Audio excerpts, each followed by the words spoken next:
Hello everyone, Venris here, and today we are talking about the grandfather NURGLE, the changes that we are doing right now to the new SFO update. That of course everything that you are going to see today is in works, subject to change. We are still rebalancing new content, as you know from the what's next for the SFO, the video that was previous week.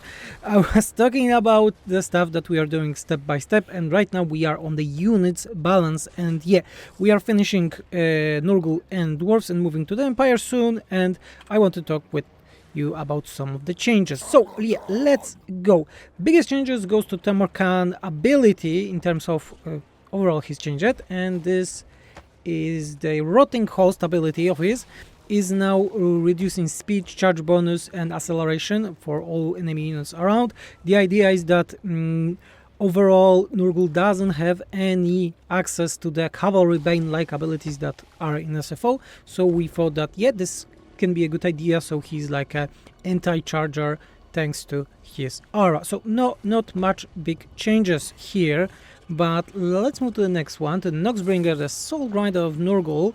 Is an ROR unit and have one crazy stuff, and this crazy stuff is his contact effect.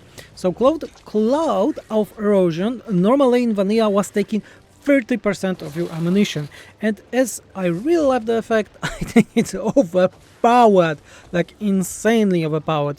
So we nerfed it to 20%. Besides that, no more big changes here, so don't worry, he is fine. But the other big entity that we have for NURGLE, and it's Toad Dragon, and Toad Dragon is getting buffs because as we tried him, he's having some problems.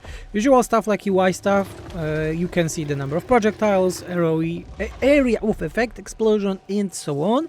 But also he got a new ability, and it's Spurting Bile Blood. This is ability from Jabberslide, so the Beastman unit fits also the Toad, and was buffed a little and can be used right now for our Toad Dragon. Of course, the Tamurkhan mount is also getting the same treatment.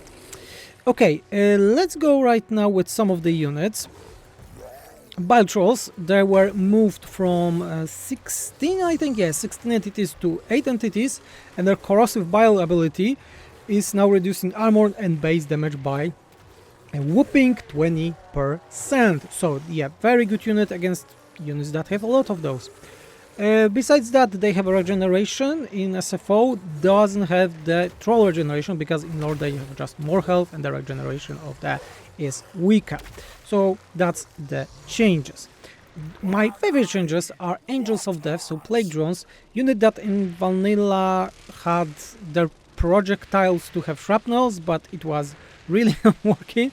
I lost several good hours to try to fix it, but it is working right now, and we decided, you know what, let's do something crazy, and we added the Fruits of the Garden. This is the new ability that makes that they explode on death, so each entity when dying will be exploding on death. So a very cool unit to, if you know that you will lose, or you just, they are in melee, so exploding will kill stuff around them.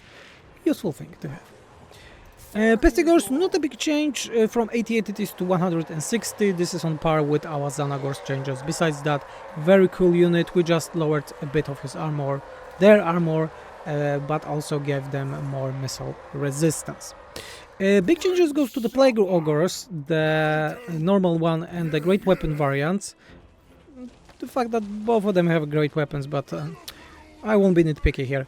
The big changes here is that we lowered the tier of the unit, so it's no longer around 100 and 200, 1200.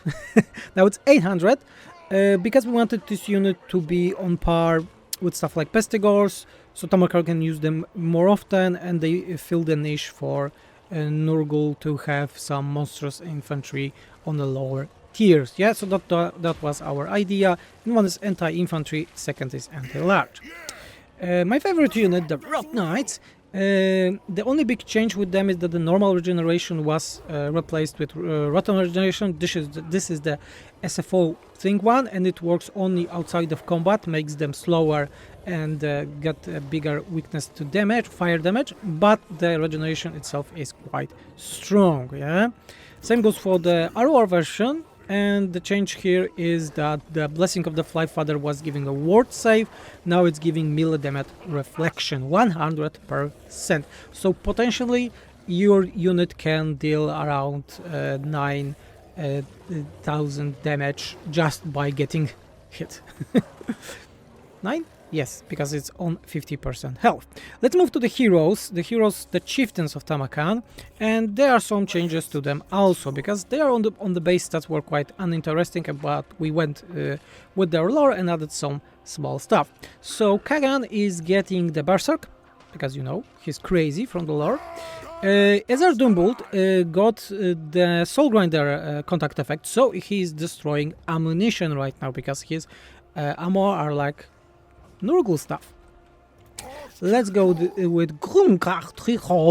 Grimhammer III is getting the greater magic bond, and he will be very useful to generating winds of magic for you. And he also have a stalk, so he is invisible for enemies, of course. Mornhall got way more health, and we also added the Norska Wolf and Vigor. This is like the regeneration for all the Werkin units for Norska, and with his normal regeneration from Crown of Flies, he can be really nasty in these terms. Kedzak Fimdirach get normal regeneration, recovery, and I don't remember what was it.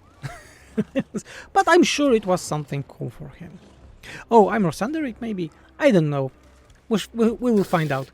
Kazak the Befold.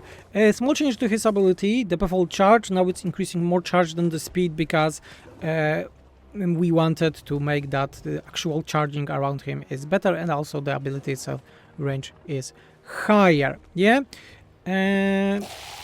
And also Sword of Filth was buffed a bit, and that would be all from the major changes. Of course, everything that you just saw is still subject to change, we are working on it, but just let me know what do you think about the changes, if we are going in a good direction, and the next video I will most likely talking about the dwarves after the weekend. So yeah, I was Vendris, have a nice one, see you!